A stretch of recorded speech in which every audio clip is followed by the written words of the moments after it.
Charlie Puth has gone from an 11-year-old making Christmas albums You are joking. No! all the way to being one of the music industry's hottest properties. It's an absolute honor. I'm never going to forget this. Now, any producer that has brought the world to tears with a single chorus line knows a thing or two about engaging with an audience, and Charlie is implementing certain techniques that separate him from the crowd. I found the most effective of these production and songwriting tips that Charlie is using, so let's break them down one by one, saving the best for last, so make sure you watch to the end. And disclaimer, this isn't just going to be another montage about his perfect pitch. That's 3 notes. E, G, C. Even though that is pretty cool. So without further ado, let's... Marvin Gaye and get it on. As I mentioned before, Charlie has a special way of engaging with his audience and making his songs extremely personal. But how does he achieve this? Let's see if you can hear the reoccurring word in these songs. I lie for you, baby. Are you calling me, baby? If you want it, let me know. You just want attention. There has been so much analysis on what makes a song popular. One result of such analysis has been the importance of a direct conversation to the listener. And what better way to communicate to a listener than by talking directly to them, or to you. Yes, you. I hope you are having a super day. Wow, you look great. New hair? Go you. Okay, I think you get the point. And so does Charlie. If you look at his first album, Voice Notes, 12 out of the 13 songs have the word you in it. And not only this, but it's nearly always stated right before the first chorus. This is tactical, as you want to gain the listener's full attention right before the catchiest part of the song, which more often than not is the chorus. Before we delve into this, let's hear Charlie's definition of production. Because music production is all about layers. You know, you might be passively listening to it on the radio sometimes. It just might be in the background, but you have no idea that producer, that songwriter puts so much time into constructing, there's not just a piano part, there's like a pad on that too. I don't mean to make it a whole education. We have seen on this channel that most songs are not as simple as just a piano and a vocal. The multiple layers of production are extremely important. A lot of thought has been put into the extra sounds or layers that make the final song what it is. Let's take a look at Charlie's drum production as an example. Calvin Harris does this too, where he will layer like real drum parts, like, play the hi-hats or something and play the real tambourine, which is not hard to do, but it's like an important part to actually make the song feel real. So I always put the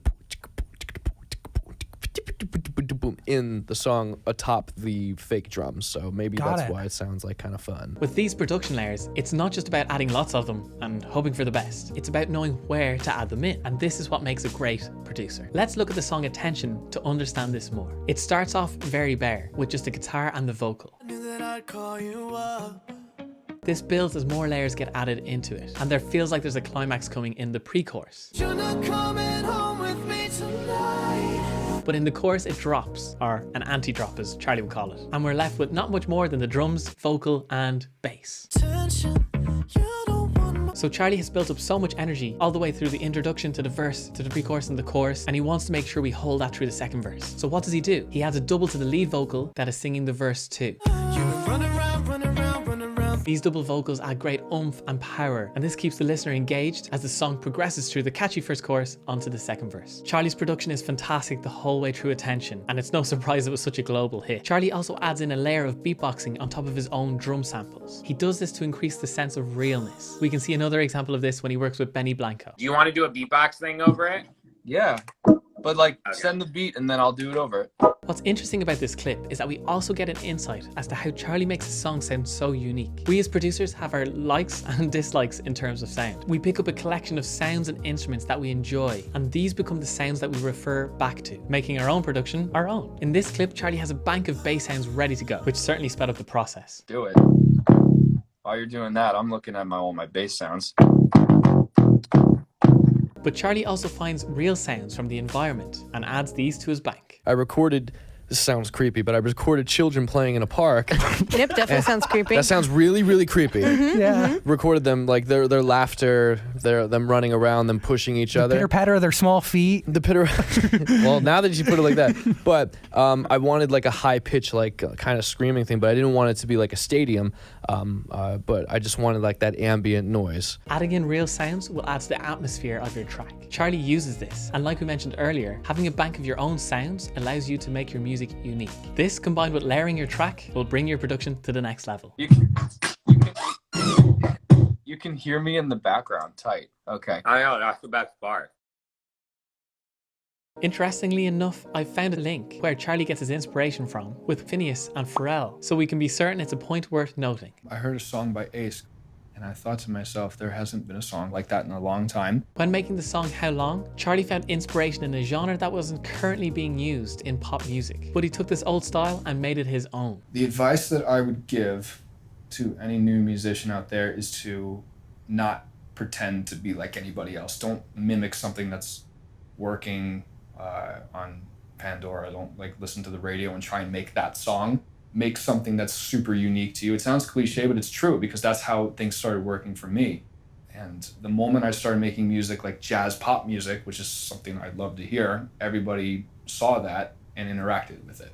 Researching old music and old genres, or maybe even just genres that are out of favor at the minute, can be super helpful in getting yourself a tiny bit of new inspiration. It seems like it's a trick that all top producers are using. So worth checking out, right? For me, music is at its most fun when we're collaborating with other people, but you have to make sure you don't become lazy and start relying on them. I'm grateful for, I'm a one-man band, and that's really helped me a lot during this time because as amazing as it is to collaborate with other musicians, I'm super thankful that I spent all those years figuring out how to do it myself because it's kind of what you have to do right now. Being able to write, produce, mix, master, self-promote, and maybe even make your own music video can be a huge advantage, depending on your personal goals, of course. The more you upskill, the less you have to rely on others. And even having a basic knowledge or understanding of all these different elements can really help you when you're collaborating with other people. You will be able to give advice and take advice in a much more comprehensive manner. And this will ensure your creative visions can come to life. If you enjoyed this video, feel free to hit the like, subscribe, and bell notification button to see more videos just like this. And maybe check out this video. I heard it's a good one.